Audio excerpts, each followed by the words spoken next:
एक बार देव ऋषि नारद देवलोक जाते हैं और श्री हरि विष्णु भगवान को नमस्कार करते हैं। कहते हैं कि हे प्रभु, मैं देख रहा हूं कि आजकल आपका प्रभाव पृथ्वी लोक पर कुछ कम होता जा रहा है। इस पर विष्णु जी उनसे पूछते हैं कि नारद जी, आपको ऐसा क्यों लगा? तो नारद जी कहते हैं कि मैं यह देख रहा हूं कि जो लोग अच्छे कर्म करते हैं उन्हें बुरे फल प्राप्त होते हैं, और जो लोग बुरे कर्म कर रहे हैं उन्हें बहुत ही अच्छे फल प्राप्त हो रहे हैं। तो इस पर विष्णु जी कहते हैं कि देखिए, ऐसा कुछ नहीं है, सब कुछ नियति के जरिए ही हो रहा है। तो इस पर विष्णु जी कहते हैं कि आप मुझे ऐसा कोई वाक्या बताइए जो कि आपने ऐसा कुछ देखा हो जिसकी वजह से आपकी यह शिकायत है। नारद जी बताते हैं कि देखिए, मैं अभी कहीं भ्रमण के लिए निकला था और मैंने देखा कि एक बेचारी गाय परेशान, असहाय बिल्कुल, और दलदल कीचड़ में बुरी तरह फंस गई है और वह उस दलदल से बाहर नहीं आ पा रही थी।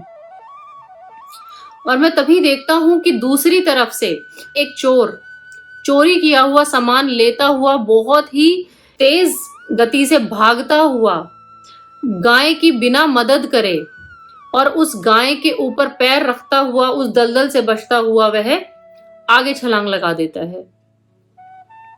गाय के ऊपर पैर रखने के बावजूद और गाय की सहायता ना करने के बावजूद भी उसको वहां पर एक छोटी सी अशर्फी की पोटली मिली। यह देखकर मैं बहुत ही दुखी हुआ और तभी मैं क्या देखता हूं कि वहां से एक वृद्ध साधु गुजर रहे थे, जिनकी नजर उस गाय पर पड़ती है और वह भी उस परेशान गाय को देखकर बहुत ही परेशान हो उठते हैं और वह वृद्ध होने के बावजूद भी अपनी सारी मेहनत ताकत से उस गाय को बाहर निकालने के लिए कोशिश कर रहे थे। उन्होंने उस गाय को बाहर भी निकाल दिया, पर इसके बाद मैं क्या देखता हूं, गाय की मदद करते ही, आगे बढ़ते ही वह एक गड्ढे में गिर जाते हैं।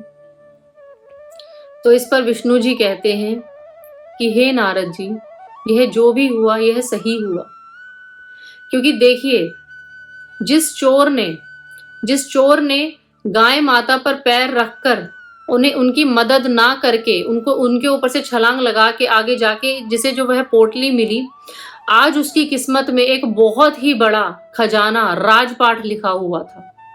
आज उसे पूरा एक विरासत मिलने वाली थी, उसका राज्य अभिषेक होने वाला था। पर अपने किए गए बुरे कर्मों की वजह से, गौ माता पे पैर डालने की वजह से, उनकी सहायता ना करने की वजह से, उसके अच्छे कर्मों से उसे जो राजपाट मिलना था, खजाना, विरासत मिलनी थी, वह एक बहुत ही छोटी सी अशर्फी की पोटली में बदल गई। जो साधु महाराज उस समय गाय माता की सहायता करने के बावजूद, वृद्ध होने पर भी उन्होंने इतनी मेहनत करके उस गाय को बाहर निकाला और उन्हें उस गड्ढे में इसलिए गिरना पड़ा क्योंकि उस समय, उस घड़ी उनका वह मृत्यु का समय निर्धारित था। पर गौ माता की सहायता करने पर, गौ माता को बाहर निकालने पर उनका जो यह मृत्यु तुल्य कष्ट था वह पुण्य में बदल गया और मृत्यु की जगह उन्हें सिर्फ उस गड्ढे में गिरने को मिला। तो दर्शकों, इस कहानी से मैं आपको सिर्फ इतना सा बताना चाहती हूं कि कर्म ही हमारे भाग्य का निर्माण करते हैं। हमें आज तो लगता है कि हम अच्छा कर रहे हैं तब भी हमें क्या प्राप्त हो रहा है, पर शायद हम जानते ही नहीं हैं कि विधाता ने हमारे लिए, भगवान जी ने हमारे लिए क्या निर्धारित कर रखा है, क्या बहुत कुछ अच्छा निर्धारित कर रखा है। तो आप कोशिश कीजिए, अपनी तरफ से आप अच्छा करें। कोई क्या करता है क्या नहीं करता है उससे बिल्कुल ध्यान हटा के आप अपना अच्छा कर्म निभाते रहें। आपको सफलता जरूर और अच्छा फल जरूर मिलेगा। ऐसे ही वीडियोस को देखने के लिए हमारे चैनल को जरूर सब्सक्राइब करें। मैं ऐसी ही वीडियोस आपके लिए लेकर आती रहूंगी।